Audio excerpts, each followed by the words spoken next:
The scorecard is the tool that you're going to want to use to highlight how legislators are voting on issues that are important to your organization. These vote records do go back into the 90s. We should have everybody. Uh, we do show only current legislators, though. The intent is not just to have a voting record, but rather to show your users and supporters who they should think about voting for come the next election. The user side version is this. When a user comes into the scorecard link, they will see first their legislators based on the address that's remembered for them. I have my 2 US senators and my US rep here. And if I were to be looking at these admittedly kind of fictitious or randomly assigned bills, I would say, well, I might want to vote for my senators. I'm probably not going to cast a vote for the incumbent rep. Below, I can see specifically how my legislators are voting on the key issues. And as every kindergartner knows, a red X is bad and a green check is good. So what matters isn't necessarily whether they voted for or against the bill. What matters is whether they voted with or against your position on the bill. So if you don't like the bill and they voted against it, that's going to be a green check. If you do like the bill and they voted for it, again, that's a green check. And we also have a calculated score based on roughly how often these officials vote with the organization. And of course, you can change chambers as well.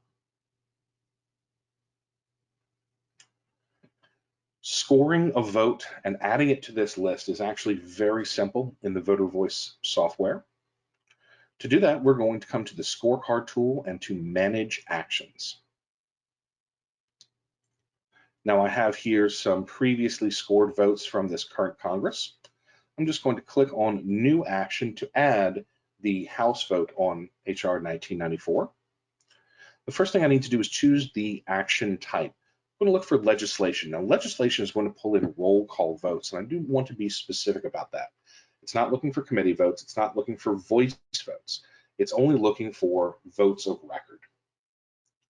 If you have a committee vote or a voice vote, or if you want to enter something into the scorecard for co-sponsorship or something like that, or a more recent nomination vote, these cover up through the Gorsuch nomination, then you can enter that as a custom vote or custom action.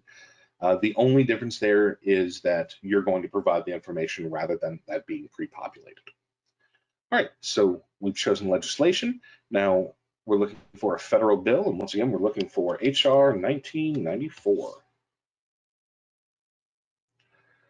You'll see I have a history of the various HR 1994s. I want this most recent one from the 19th, or from 2019. And I can choose the various actions. There are 2 roll call votes, one motion to recommit and one on passage. I'm going to choose on passage. I can also edit that title. Once again, I'll just go ahead and change that to secure. Brevity is always the key of wit.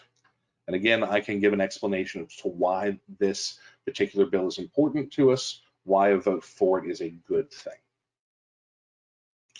I'll continue forward from there. We'll see the final result. This vote did pass. The total votes are 411 for, 3 against, and there's 10 officials marked in red for whom we don't have votes. Now, very often in House votes, you'll see this, where the non-voting delegates don't have a vote. In this case, however, there's a few other legislators who we don't have a vote for. Reps Bishop, Keller, Murphy, and Speaker Pelosi. I don't know why, off the top of my head, there isn't a vote for these. They may have simply been absent that day. It may be that they had that Nancy Pelosi was a major proponent of this bill, but she had the flu that week and wasn't in to cast her vote. If you want, you can absolutely assign a vote to the people for whom we don't have them. You do not have to do that. If you decide that you want to back up and unassign some votes, just hit this Reset Vote Data button. All right, if we expand to show more, all of the other votes will appear there as well. Lastly, on this page, we need to enter our position for the action. I'm going to say that we are for this one, although against is certainly possible as well. If we're for, as I said, a vote for the bill is good, a vote against it is bad. That's the default behavior, but we can actually customize that. I, for instance, used to be a high school English teacher, and I can tell you that if a student was absent on test day without a doctor's note, they got a 0 on that test. You could do the same thing for your votes. You could say that someone who is absent has a bad effect. That's up to you. By default, it's only the actual votes that are cast that we're counting for or against the officials. All right, we'll hit continue. And we are done. This is set up. Now, if we come back to the user interface, we will see on this scorecard for the House, HR 1994 is not listed. Let me go ahead and refresh. And here we go. HR 1994 is on the scorecard. It is tabulated with the others.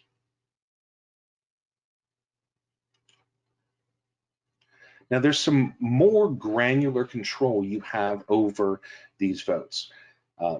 Most notably, that you don't have to display all of the votes at the time that you set them up. Come to the scorecard menu and to scorecard layout. This is where you can control exactly which of your scored votes are shown on the scorecard, which scorecards are visible. You'll see we actually have some more historic scorecards here. None of the others are being displayed. All you need to do to display a particular scorecard is to check the active box. Also, within any given scorecard, you'll see we have a listing of votes, each with a note of what the weight is. The weight is simply on a scale of 1 to 10, how important is this particular vote? If this is the fund your association vote, you may want to put that up to a 9 or a 10. If this is really just ancillary and you debated even including it in the scorecard, maybe you want to drop that down to a 2 or a 1, just so we know roughly how important it is when we're calculating that overall score. Also, you can control whether or not a particular vote is even included on the scorecard at all.